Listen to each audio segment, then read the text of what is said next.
कारगिल दिवस के ऊपर में कार्यक्रम आयोजित किया गया, उसके समापन के लाखन सिंह जी दी हैं फीवर से। और आज की प्रेस वार्ता का जो मुख्य उद्देश्य, कल माननीय प्रधानमंत्री जी राजस्थान से सीकर से किसानों के बीच में किसान सम्मान निधि की 14वीं किस्त का वर्चुअली माध्यम से एक क्लिक के माध्यम से डीबीटी द्वारा हस्तांतरण करेंगे। साथ ही पूरे देश भर में, और अगर अपन राजगढ़ जिले की बात करें तो यहाँ किसान समृद्धि केंद्र जो भी कल माननीय प्रधानमंत्री जी सीकर से उसका उद्घाटन करेंगे, वहाँ 249 केंद्र राजगढ़ में चिन्हित किए गए हैं। उन केंद्रों के माध्यम से किसानों से संबंधित सारी जानकारी एक ही जगह उपलब्ध हो जाएगी। ये माननीय प्रधानमंत्री जी का सोच है कि उसे खाद के संबंध में, बीज के संबंध में, सॉइल टेस्टिंग के संबंध में या कृषि के संबंध में जो भी कोई जानकारी हो तो किसान इधर उधर नहीं घूमे और एक ही स्थान पर उसको सारी जानकारी उपलब्ध हो जाए। इसी किसान समृद्धि केंद्र का उद्घाटन भी कल माननीय प्रधानमंत्री जी सीकर से करेंगे।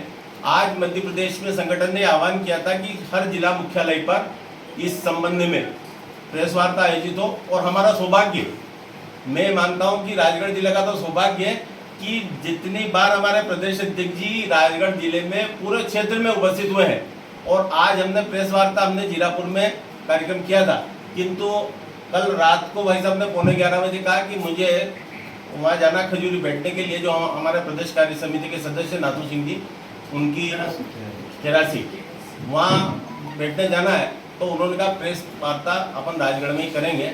इसलिए आज इस संबंध में हमारे अध्यक्ष जी उपस्थित हुए हैं। मैं सौभाग्य कि हमारे बीच में हमारे पार्टी के नवनियुक्त सारे पदाधिकारी भी उपस्थित हैं। मैं सबका स्वागत करता हूँ, आज इस संबंध में यहाँ उपस्थित हुए हैं।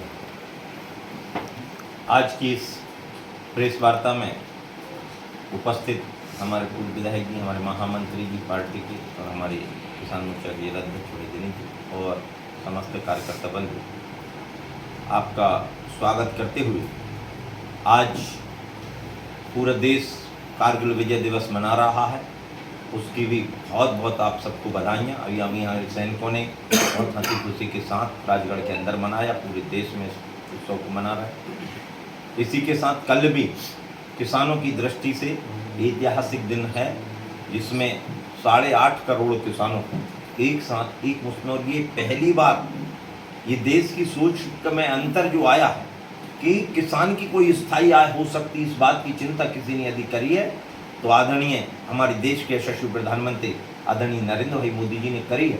और 6,000 रुपये की राशि, जिसमें से हर 2-2 हज़ार की किस्तें ऐसे प्रति 4 माह में उनको प्रदान की जाती हैं। तो मैं तो मध्य प्रदेश के मुख्यमंत्री जी को इस उपलक्ष्य में धन्यवाद भी देना चाहता हूँ कि 6,000 केंद्र ने किया तो 4,000 मध्य प्रदेश में जो चौथी बार मुख्यमंत्री बनने से हुआ था। और इस राजगढ़ की भूमि को नमन इसलिए करता हूँ, यहाँ पर विगत 13 तारीख को आदरणीय रक्षा मंत्री जी, देश के यशस्वी रक्षा मंत्री राजनाथ सिंह जी आए, और उनके सामने मध्य प्रदेश के मुखिया ने मध्य प्रदेश में भी 6,000 रुपये की राशि कल्याण निधि के नाम से शुरू कर दी। इसके लिए उनको धन्यवाद। इस प्रकार से 12,000 रुपये की राशि, और कल उसकी एक किस्त डलने वाली है, जिसमें हमारे लगभग प्रदेश के 80 लाख किसान लाभान्वित होंगे। इसके साथ एक बड़ा कदम, जैसा दिनेश जी ने जिक्र किया, 1,25,000 किसान समृद्धि केंद्र, ऐसा पहली बार हो रहा है। मध्य प्रदेश में 7,045 समृद्धि केंद्र, उसमें से हमारे यहाँ 249 समृद्धि केंद्र यहाँ पर राजगढ़ जिले अकेले में। तो इस प्रकार की सोच नीचे तक कैसे किसान की बात को ले जा सकता है, कैसे उसकी खेती को लाभ का धंधा बनाया जा सकता है, तो उसके लिए क्या क्या और आगे करने का काम, तो इंफ्रास्ट्रक्चर की वृद्धि करने का काम किया, किसान को सम्मान देने का काम किया, किसान का सिंचाई का रकबा। आप कल्पना करेंगे अपने कुंडलिया मोनिया डैम के बाद राजगढ़ की दिशा और दशा सब बदल गई, तस्वीर बदल गई। इसी राजगढ़ में जब हम आते थे तो बंजर दिखाई देता था, आज हरा भरा राजगढ़ हमारा दिखाई दे रहा। तो केवल राजगढ़ नहीं, कल ही मैं नर्मदापुरम जिले से आ रहा हूँ, मुख्यमंत्री जी ने 2 बड़ी परियोजना का उद्घाटन वहाँ भी, और जहाँ जाए पूरे प्रदेश में एक बाढ़ सी आ गई हो, जो 65 लाख हेक्टेयर तक 7 लाख को 65 लाख हेक्टेयर तक पहुंचाने का काम कर रहे हैं, उसमें 45 लाख पर हम पहुंच चुके। ये प्रदेश के लिए गर्व की बात। हमारी जीडीपी में लगातार वृद्धि होती जा रही है, खेती की हिस्सेदारी बढ़ते जा रही। विकास दर जो कांग्रेस के जमाने में 3% थी, अब लगातार 18 से 19%, और एक साल की नहीं, 7 कृषि करुणा अवार्ड हमको मिले हैं। यदि हम आय के स्रोत देखें, उत्पादन क्षमता देखें, तो हमारी जो पहले उत्पादन हुआ करता था 159 lakh metric ton, 159 lakh metric ton, उसको 619 लाख मीट्रिक टन तक ले जाने का काम हुआ है। यदि हम देखें सिंचाई के रकबे के अलावा अन्य चीजों में यदि उत्पादकता देखते, तीसरी फसल मध्य प्रदेश में होती नहीं, लेकिन अब 12.47% खेती तीसरी फसल की भी हो रही, जिसका उदाहरण मूंग, हमें मध्य प्रदेश के 33 जिलों में मूंग होती है। यदि हम अन्य चीजों में देखें, गेहूं में अब हमारा मध्य प्रदेश आयातक नहीं निर्यातक, और निर्यातक भी कैसा, पूरे देश में आप तो नेट के उठा के सर्च करके देख रहे हैं, जितना देश में गेहूं निर्यात हो रहा उसका 46% केवल मध्य प्रदेश में। सबसे बड़ा प्रदेश हमारा गेहूं का बन चुका है। इसके साथ साथ हम दूध के उत्पादन में आगे बढ़ गए। हम सब्जी और सुगंधित पुष्पों की खेती में मध्य प्रदेश नंबर 1 पर आ गया।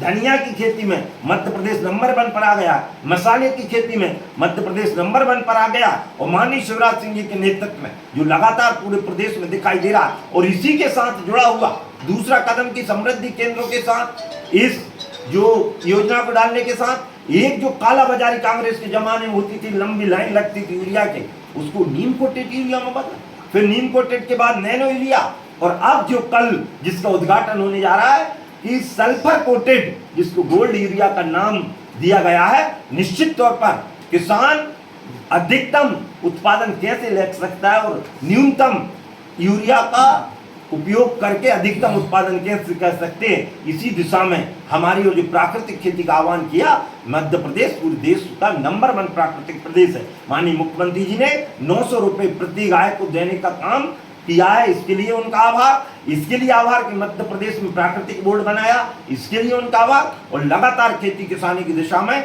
हमारा मध्य प्रदेश आगे बढ़ रहा है, और इसी दिशा में कल के ये कार्यक्रम पूरे प्रदेश में उत्साह के साथ, पूरे देश में उत्साह के साथ, यहाँ प्रत्येक केंद्र पर सैकड़ों किसान एकत्रित होकर और इस विषय को नीचे तक ले जाएंगे, जिसका आगामी, चूंकि 179 सीटें, 179 सीटें केवल गांव से होकर निकलती। पिछले बार 179 में से हमने 104 सीट विजय हासिल करी थी। इस बार हमने लक्ष्य बनाया, किसान मोर्चा और पार्टी के नेतृत्व में आगे नीचे तक हमने काम किया, कार्यकर्ताओं को बढ़ाया। हर विधानसभा में हम टारगेट करके ज्यादा कार्यकर्ता बनाते हुए उत्साहवर्धक जो माहौल वातावरण हमको दिखाई दे रहा है, चाहे वो लाडली बहना का वातावरण हो, चाहे सीखो कमाओ योजना के माध्यम से हो, चाहे किसानों की ब्याज माफी हो भी इसी राजगढ़ की भूमि के सिंगल क्लिक के माध्यम से 323 करोड़ रुपया एक साथ देने का काम यदि किसी ने किया है, तो माननीय मुख्यमंत्री जी ने 11,19,000 किसानों को देने का काम किया है। इसके अलावा 49 लाख किसानों का बीमा इस बार का आया है।